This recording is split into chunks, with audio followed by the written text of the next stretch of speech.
I like to host the events is this topic in particular. I created like a Word document. So I'll do a screen share, and I put the document together because I feel like it's important stuff to discuss, and I don't just talk freely off the top of my head. This is more for giving material to help people empower themselves. And if anybody has questions at the end, by all means, I'd be more than happy to go over anything that anybody had a question about. Afterwards, the document that I share with everybody, I will be able to email it to you too if you want to just type in your email. The reason why I do that is because it's a lot of information that I'm going to go over with you tonight. So I ask that everybody just be very receptive, very open. Some things may apply to you, some things won't. But the things that do apply to you are going to be very powerful for you. Okay, so even if you walk away with one or two things, just know that these one or two things, when you revisit that document, you're going to be reminding yourself what you heard, how you heard it, how you interpreted it. I want to make sure I provide everybody with that. And when I show you the document, there's a lot of stuff that I have in the document that is really made for everybody to look into on their own. I'm a big believer that vocabulary is very, very big. Speaking in abundance, thinking in abundance, right? So it's this same concept, but you're using vocabulary to explain your emotions better. And when you open yourself up to that, you're going to be looking into different definitions of words that maybe you related to for a very long time and you kind of held on to for a long time. And once you're able to find different definitions other than that word, for me, I feel like it strips it of its power, so it's like you're chopping it up. And then when you chop things up, they just seem a lot easier to deal through. This is the approach that I'm taking with this. And that's why I want to just start off by saying the vocabulary, and I kind of say this in all my events, is a big thing. I'm going to do a document share now. All right, so understanding emotions. I want to just, before I even start reading the document, the main thing that I wanted to do with this topic is let everybody understand that there's more to emotions than you probably could think of right now. So there's different types of emotions. There's a primary, there's a secondary, and then there's a tertiary emotion. And I'm going to break those all down for you, and we're going to talk about all those. So understanding your emotions will be the best investment you can make in yourself. Let's start off by saying emotions are not smart. Our emotional state is something that primarily functions on programmed reactions. Our programmed reactions are based on life events that caused us to react in ways to continuously protect ourselves. Our minds and body are instinctively working to protect itself. Therefore, it will store past events and how they made us feel to protect us in the future if we ever come across it again. There is a lot in our emotions that we have zero control over, and being mindful of that is an important piece to self-forgiveness as we examine them and possibly unearth unpleasant traits that it gives us in those moments. I'm not saying we were bad in those moments. They were unpleasant traits. So this is a perfect example of how I'm wording things. When you read certain things, the way they're worded allows you to not take offense to it. Find wording that doesn't allow us beating ourselves up when we're revisiting these things. To say our emotions get the best of you or you have no control over your emotions means you need to self-reflect, self-confront what it's triggering within you. It is not from an outside element at that point. And then I put emotional overload. And it is an accumulation of identified conflicts in your emotions. And the reason why I say it that way is if someone's saying, I can't control my emotions, it's not just a one-time thing. This is like, okay, I'm identifying I cannot control my emotions. I can't control my anger. I can't control my rage, whatever it is. It's not a specific incident. You are literally running at an emotional overload if you feel like you can't control yourself. So that's why I said it's important to dive into what's triggering you because there's a root problem to it. Understanding your emotions will be an ongoing process, and if not, a quick fix. The biggest and most important step you can take is becoming self-aware and holding yourself accountable for your hyper-vigilant response surrounding a specific emotion that you feel is causing you to not show up as your true self. I wanted to just touch on the word hypervigilant with the assumption that maybe some people don't know what that word means. I use this word all the time because it resonated very deeply with me. When you have a hypervigilant response to something, it's because you've been through something so much that it's a big trigger for you, right? So I'm going to give you an example. My hypervigilant response for a very long time was me as a mother. Anything that encompassed me as a parent, I had a hypervigilant response to. It was because I really took parenting so serious because of the childhood that I had, that I put so much stress on myself as a mother that anything that was around my parenting, I had a hypervigilant response to. So I kind of exaggerated everything a little bit, right? So I just wanted to identify that word because I feel like that's a very great word to keep in your database when you start recognizing that you have these hypervigilant responses. Try not to think of working towards happiness. Instead, look at your agenda as getting rid of the unhappiness. What makes you feel like you cannot control your emotions? Now look at that specific situation or person and try naming or identifying the emotion that comes to mind from that specific situation or person. There is a sense of fallacy when we visit the idea of happiness or what that could look like for us. We are continuously evolving, and that includes every unhappiness we experience over and over, which can change our idea of happiness. To take the safest approach, work at ridding your life of the unhappiness you experience. If and when you feel like you are being tested in life, when you find yourself thinking things always happen to you, try rethinking it as I am now noticing it so much more since I've given myself the time to become self-aware or reflective. I want to touch on this a little bit because I went through a time in my life where I would do those same things where I'd be like, why is this always happening to me? Or, and it would just frustrate me so much. And what would it do? It would feed into the anger. It would feed into, the rage, the anxiety, whatever emotions there were. So what I would always tell myself is, no, I'm not going to look at it like that. I'm just going to be thankful that now I recognize it more. So it's not that it's happening more to me. It's just I'm recognizing it more because I'm more self-aware. And that allowed me to break away from the anger surrounding the feeling that this was always happening to me. I hope that makes sense to everybody. So everybody who RSVP'd knows that I asked a question of what everybody's, biggest emotion was that they felt they couldn't control. And these were a list of the emotions that primarily were the main ones. Anger, jealousy, rage, fear, shame, loss, sadness, alone, embarrassment, humiliation, pettiness, and betrayed. When you think about how everybody comes here, we're all new faces for the most part, and to know that every single person in this room is dealing with these feelings at maximum capacity on a daily basis. So just a reflection of realizing what other people are dealing with as well is what I really wanted to take notice of here. I also wanted to put the words down because when we visit later in the presentation, an emotional wheel, which hopefully a lot of you are familiar with, but if not, I'm more than happy to be the first person to show it to you. But I wanted everybody to look up what their answer was on this emotional wheel and see if you can break it down. So we'll get there later on in the slide. Make sure you can identify with the emotion you chose by reading the definition to that word. Are there any possible secondary emotions from that initial emotion that makes it heavier than just one word? Does it cause an emotional entanglement? The start of compartmentalizing these will be the key in working through the emotions you feel take a hold of you. When you can see how one emotion triggers another emotion, it lessens the grip of the one emotion by dividing its substance into other words. It starts to strip the initial emotion of value. When you have a better understanding to a definition to an emotion, you break it apart and can understand what causes its triggers within you more clearly. Reflect on how and where this emotion is relatable. Knowing that one emotion is piggybacking off of another can help cut ties to you a lot easier and restructures the idea that this emotion has control over you.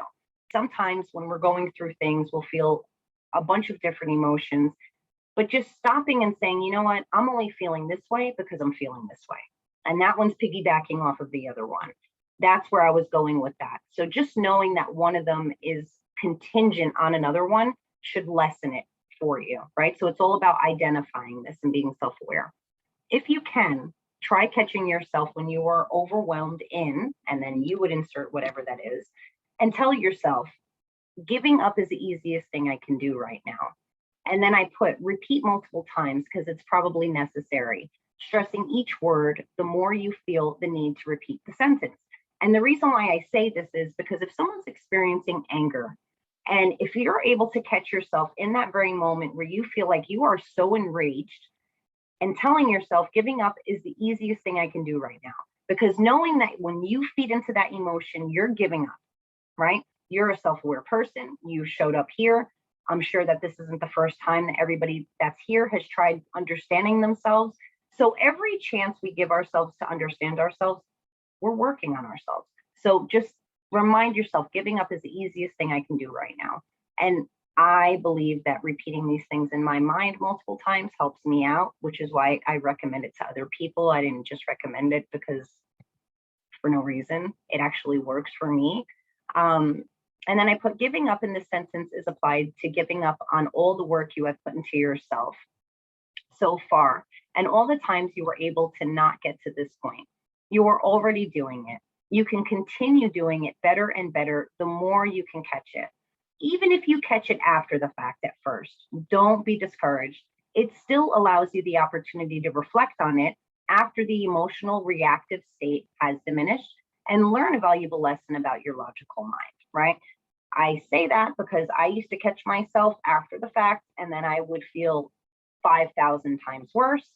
Don't beat yourself up. Beating myself up did nothing for me. I now, instead of beating myself up, I just kind of analyze the situation and I'm like, all right, let's be realistic. I could have probably did this better or that better, but now I know next time, and that empowers me.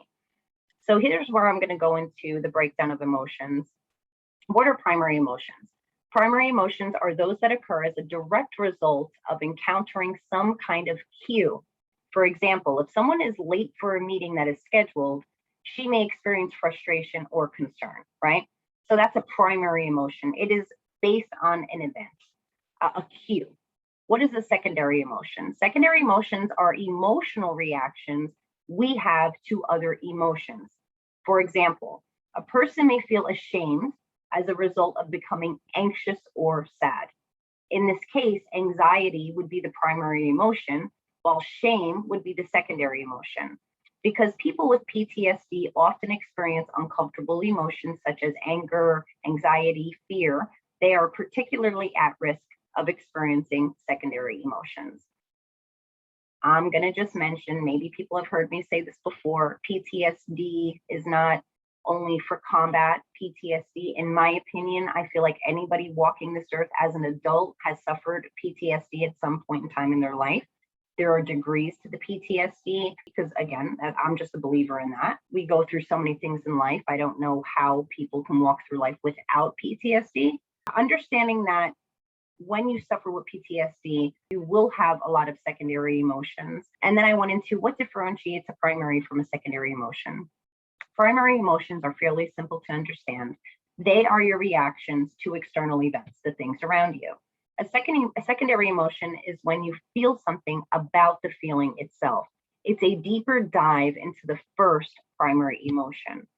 Primary emotions such as love, joy, surprise, anger, and sadness can then be further broken down into secondary emotions. Secondary emotions won't be there if you can catch your primary emotions, right? So I'm just reiterating that. And then the other emotion that I mentioned earlier is the tertiary emotion. The secondary emotion of an affection includes tertiary emotions such as compassion, tenderness, love, affection, adoration, fondness, liking, attraction, caring, tenderness, sentimentality, lust, arousal, desire, passion, and infatuation. Moral emotions are a variety of social emotions that are involved in forming and communicating moral judgment and decisions, and in motivating behavior responses to one's own and others' moral behavior. Another thing I wanted to mention about this document, I kind of touched on briefly. These words that are all highlighted, the reason why I love this document so much is if you see here, it says control and click to follow. So let's do that. And now it'll bring up a much deeper definition for you. All right. So like in comparison, my document is just a paragraph.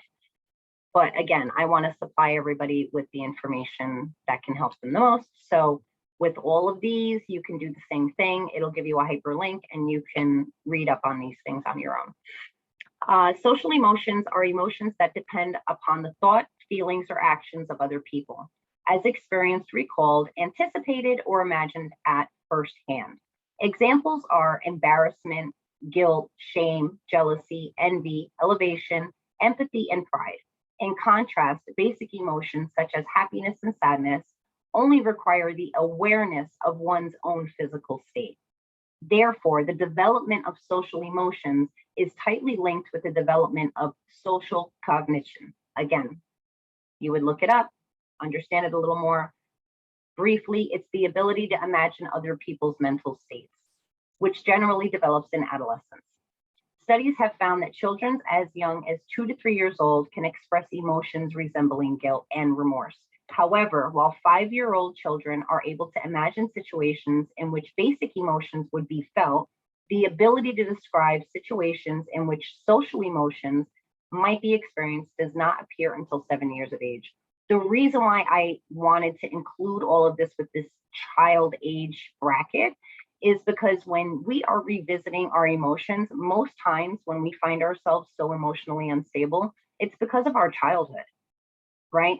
I know that when I recognize the times where I didn't feel I was representing myself properly, I felt like I was acting like a child.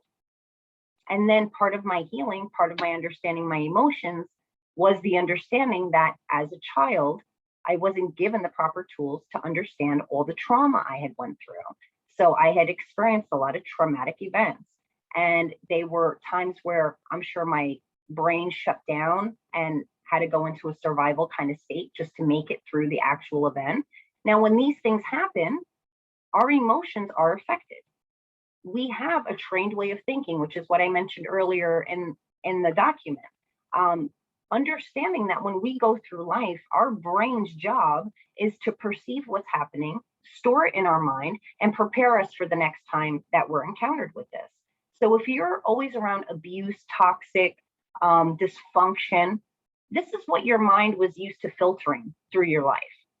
But now as an adult, if you find yourself so irrational with your emotions, start understanding, from age 2 to 3, we start realizing what guilt and remorse is. If that helps you understand taking a trip down your own memory lane and understanding what was happening in your life during these type of ages, I know because I have 3 children, and I remember when I was in a dysfunctional marriage. So my kids were very young, and I remember people always telling me, listen, whatever you do, just get out before they're 6.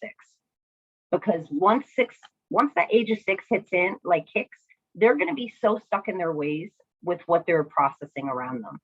And I just remember even the pediatrician telling me that, oh yeah, after 6, like anything that we would try, they were like, yeah, try it up to the age of 6, because after 6, they're kind of set in their ways. So it is a belief, and there is studies that are on this, which is why I want to mention it to everybody. And here's my lovely wheel of emotions. Hopefully everybody's seen this at some point. I also want to mention with this wheel, there are 7 compartments, and only one of them is happy, right? The other one's surprised, which is like not totally on the good spectrum, but everything else in emotions that's recognized has a negative connotation: sad, disgusted, angry, fearful, bad, right? So I kind of want to leave this up for a second and have everybody kind of just seeing if you can break your emotions down into other things. So if you always find yourself very anxious or fearful, right? If you see in this category here we have fearful. Okay, I'm scared. What am I feeling here? Am I feeling threatened? Am I feeling rejected? Am I feeling weak? Am I feeling insecure? Right? Whatever you're resonating with, and then also look through the other ones as well. Another thing that I thought was really great, these are all things for everybody to just reflect with and review on their own, are the primary emotions listed here and their gifts. These are all things that I want everybody to have at their disposal so they can really understand this more. Another part is this as well. I'm sorry, I'm going to just zoom this out. Here we have the kind of emotions, a whole list of them. So again, this is stuff that I want everybody to have the opportunity to look through and understand for themselves. Secondary emotions, I wanted to give as many examples as possible for everybody to understand it. So I found like little clips when I Googled stuff, and I just put the images in. But you know, guilt, just so where you know they fall if you resonate with them. So a list of secondary emotions, the list of the primary emotions. This I liked a lot, and I'm gonna have to zoom it in. And you'll see this better when I'm able to email the document to you. But the secondary emotions may be echoes of a primary, and I really love the way that was worded. But what they lack in strength, they make up for in length. And those are very wise words. These emotions tend to last longer. They also are capable of being defined more as attitudes rather than unthinking states. Terror, for example, is a quasi-physical reaction to a present and current danger, whereas fear can take into account a future threat and is therefore more influenced by the cognitive faculties of memory and imagination. I know the sentences are short, but they're very powerful. In that sentence alone, it recognizes fear, puts you in a category of multiple different things. You have your past, you have your current, and you have your future. So when you identify with being fearful, that's why I think it's so important to include as much as possible in these documents, because I know fear for me, and I can't imagine I'm alone. I think the majority of the world suffers with some fear of some sort that causes a problem in life, right? Something that we're trying to move past. If the primary emotions are instinctive, the secondary emotions can be termed intense. Again, if the primary emotions that you recognize are instinctive, meaning that you are just reactive on them, you are on impulse, it's because you've lived through it and you don't even wait anymore, you're just going, right? Those type of emotions are the intense secondary emotions. That's when you're really going to feel a strong hold on these secondary emotions. And then it says these are the emotions of the heart. And I have another one here. I really, really love this document, and I'm going to have to zoom out here so you really see everything. And I apologize, it keeps doing this. Okay. So this is what's called the EARL proposal. And EARL stands for the Emotional Annotation and Representation Language. And it classifies 48 emotions. Again, all of these, if you just put your mouse over it, you'll be able to click the hyperlink and it will give you a deeper description of it and other examples. But again, negative and force, negative and not in control, negative thoughts, negative and passive, reactive. I'm going to start at the bottom there. Quiet, positive, positive thoughts, caring, positive and lively, and agitation. And at the bottom, expand your understanding to these emotions and their definitions. And then I put by hovering over the words in blue, hold control button down while clicking on the word, use the direct link to the definition of each word. It's like a lot of homework, right? This one I'm going to zoom in again. The tertiary emotions are milder versions of their secondary counterparts, but it is perhaps more useful to describe them as mood-like. This sums up their tendency to last longer and act as background states, which don't actually precipitate action, but influence how we react to situations in a more subtle way. So understanding that the tertiary emotions are like the background static that you are attached to. A state of serenity or a feeling of being interested may predispose us towards a particular person, line of argument, or brand. The tertiary emotion, boredom and distraction, will have the opposite effect. These are the emotions of the head. Okay, good, that's the end of the document. So as you can tell, it's a lot of information. I just read through it all. In other events, I would click on things a little bit more here and there. So I'm gonna stop doing the screen share here. And again, if anybody wants that document, which of course I recommend, please type your email address in the chat box so I can send it to you after the event today. But if someone has something they want to discuss, by all means. If not, this is where we would be parting ways. So I'll give the platform again to anybody that wants to say anything. And while you do that, I'm just going to have a photo of everybody's email. Hi, Michelle. This is Laura. I had a question. The part where you were talking about, it was great information. Thank you. A lot of good information. Yeah. When you talked about giving up is the easiest thing I can do right now. So do you just keep saying that to yourself? Like, because in my situation, yeah, I feel like I do want to just give up. Yeah. And I know that would be easy, but I don't understand how that helps you to get over feeling like you want to just give up. You know, I'm a big believer in Dr. Joe Dispenza. Are you familiar with him? No. I'll actually type his name in here. That's kind of where I started doing these things where I would just repeat things in my mind, because he explains a lot about how our brains are pretty much like computers, right? They're wired and we have to reprogram them. It's like reparenting ourselves when we're older. But it's so hard because the way we think is all we ever know, up to a point where we want to know different, right? So how do you reprogram your mind when that's all that you've known? It's that you have to keep telling yourself these things. It's like reprogramming. The idea of saying giving up right now is the easiest thing for me to do, works for me, because giving up, I haven't done. I have fought, right? You never have to ask to lose. If you don't put any work in ever, you're going to lose, right? So just like the understanding of how simple that thought is, right? Giving up is the easiest thing for me to do right now. It's just throwing in all the chips.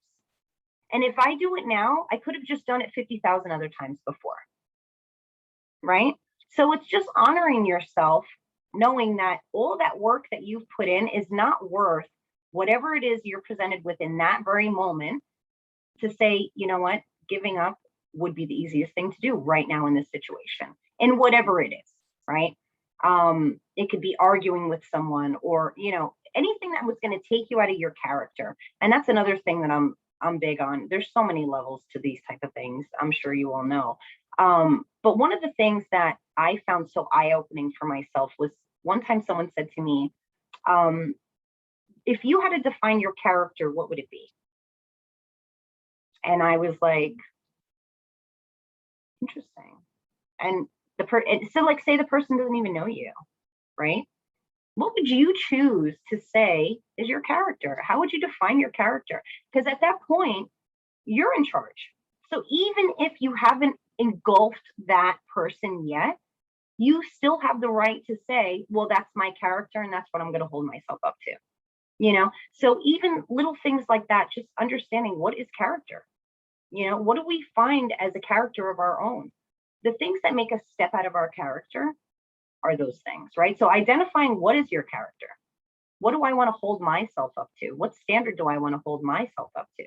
Because at the end of the day, if I'm taken out of my emotions and I can't control myself and I react because that's how I was used to behaving my whole life, right? That comes like this. You know, I could be the most ghetto person in 2 seconds, but for what? Nobody's going to make me become that person. And if they do, I'm more mad at myself, because it is not even about that person at that point. They could have called me all types of names and disrespected me. The bottom line is, I could say, oh, you know what? Well, they did this and they did that. Or I can say to myself, do I even care what that person thinks of me? Is that really going to change if I go to sleep tonight? You really think I'm going to hear this person's voice in my head? No. But it will if I acted out of character. That's when that would be stuck in my head, because I'd be like, that's right. And then we just like replay the situation over and over and over again. So again, I'm just a big believer in identifying your own character as well, which is why I also created another workshop. It's, I think, November 4th. It's a self-love workshop.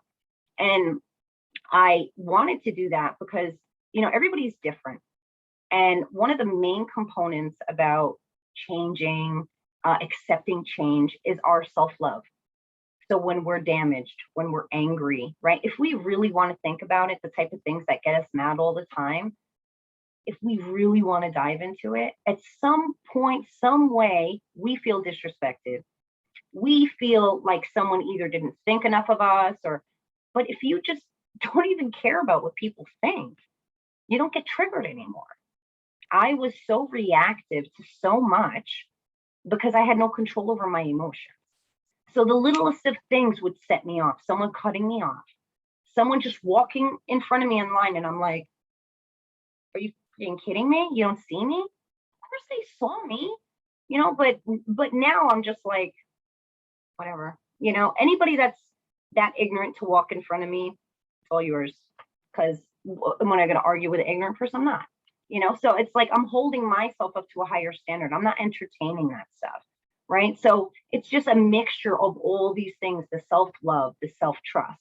If you were in a narcissistic relationship, if you had a narcissistic parent, if you had a narcissistic brother, there are all these different elements. That's why I always say, like, you might not resonate with everything, like identical, but if you can just take little bits and pieces, because that's how I always was. I went to Buddhist monasteries. I went to, meditation centers. And sometimes I would bring friends with me and they would say, oh, Michelle, this sounds a little cultish, or, it seems a little cultish. And I would be like, well, if you were looking for it to seem cultish, yeah, but I don't see it that way. I might not agree with everything, but the things that I agree with are making me a better person. So I don't have to resonate 1,000% across the board. I can resonate 10% because that 10%, I'm going to invest it in myself and it's going to flourish with me.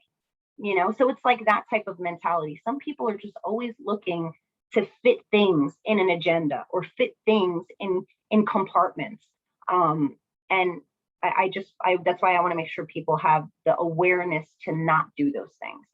Don't think in compartments. Have an open mind.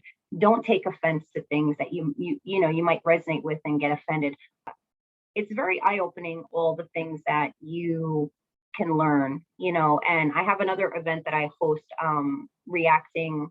identifying reacting over responding.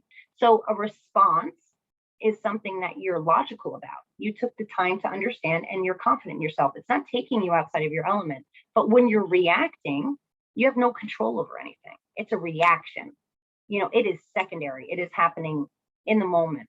So I was like, oh, okay. So in certain moments, I would say to myself, am I about to react? I need to respond, right? So just understanding it was like a pause button I was able to put on it. And now I still find myself becoming emotionally overwhelmed in situations. And when I do, I put that pause button on it and I give myself time to understand it, because I know that it's like a wave. I'm like this and I just have to wait for it to come down, and I'm not beating myself up about it. I'm not thinking I'm less of a person because I'm doing that. I'm not doing any of that. I'm just acknowledging it. And I'm not going any further than that. I'm acknowledging it. And I also know that it's going to pass. And when it passes, I'll be able to respond in a way that my character remains the way I need to be, and I hold myself with dignity. So yeah, that's another great topic, but they're all intertwined, like these emotions, the responding, the self-love, there's so many things that come into the mix of this, that I also want to mention. There's so much more to understand. And, all my events that I do, I really try to make really good documents for everybody, and for people to just reflect on. And as time goes on, re-reflect and re-reflect and re-reflect, which is why I mentioned in the document that I just shared, we're going to perceive something until our perception becomes better, and then we re-perceive it and re-perceive it. It's the awareness to that, right? So once we understand that we have to constantly keep understanding as things go on, we might know something, but we have to understand it a little differently because we're evolving, right? We can't help but evolve. We're humans. So the awareness to that will allow us to detach from our old way of thinking, our old way of responding, because we're allowing ourselves the truth. We are able to evolve. That's what we're doing, giving ourselves that time. So all of those things. So I appreciate the question because it just prompted me to talk for like 17 minutes. But yeah, and then there's also other events that I do for geared towards narcissism about like cohesive control. Sometimes people don't even realize what that is and how someone can control you by veiled threats, implied threats, what those are, and how certain states and certain areas allow the perpetrator, the person doing this, to be held legally responsible for this. So, you know, I host an event for that because there's a lot to discuss. And resources, I recently hosted an event for anybody who felt like they were in a situation. I was in a really bad situation for a long time and I felt trapped in my house because I didn't have family. I didn't have anybody who could take me in, and I had to endure the bullshit, excuse me, nonstop. And I was just elevating at my highest fucking level of anxiety, anger. I was not myself at all. So I know what that's like. So I try to offer that to people as well, because I didn't even realize what type of resources were out there because I was so frazzled. You know, I could not advocate for myself one bit because I didn't have enough energy for anything. And that's what the narcissist does. You know, they keep you at your minimum supply so you can't do anything. So I know what that is. But guess what? Now I'm not with a narcissist. I am nobody's supply. So I don't mind being the advocate for people who need it because I needed me. Like who I am now, I needed that girl years ago to be in my life, not even to be me, right? I enjoy the journey. I enjoy everything I learned. But you know, that's what I needed. So I also offer that to people because I was there. I couldn't fight for myself and I felt like giving up because I was just tired. It was just forever. It felt like it was going on forever. And I also have a support group for estranged family members for these very reasons, you know, because I know what it's like to not have anybody. And, you know, even if in these groups we kind of form our own support system, because going through these things is very lonely. Nobody talks about these things. You know, nobody talks about, oh yeah, you know, and if they do, those are the ones you run away from, right? I was just going to say someone going, oh, I'm so emotionally unstable. You know, there are people like that, but no, those are the ones that you don't really want to deal with. But the people who are trying to better themselves, they're not going to just go out there and say, yeah, I'm just so emotionally spent, you know, unless you feel comfortable with someone.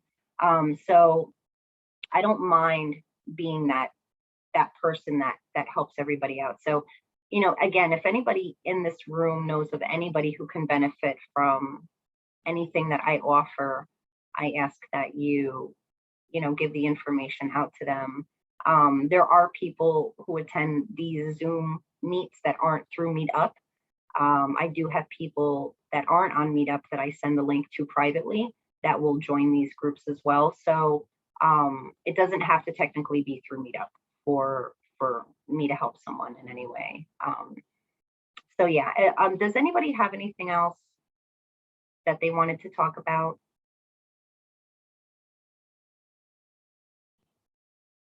Is everybody okay for the most part? I did something with my setting and I don't see the people who don't have their camera on. It's like I don't know where they are. So I'm like, I don't even know how many people are in this room right now. It's so weird. And I don't know how to change it. I really got to get on this. You know, I just started hosting these events in June. I'm surprised I even know how to use Zoom as much as I do. Doing a screen share was like a big deal to me. I was like, hey, I'm going to do a screen share. So yeah, I don't work in a field where I have to do remote. So I'm not I'm not privy like some people are. All right, so it looks like everybody's good. Everybody's good. Well, I hope everybody that needed to find value in tonight's presentation did. I'm going to email everybody the documents, so you will be getting that. And if anybody needs to speak to me or anything, I'm available to everybody. So you can message me through Meetup, or you can respond to me through the email address that I will be emailing you from. Yeah, and I thank you all. I'm sending you all my love. I appreciate everybody for showing up tonight, and I'm very proud of everybody for coming tonight as well, because you're investing in yourself. So thank you all. Have a good night.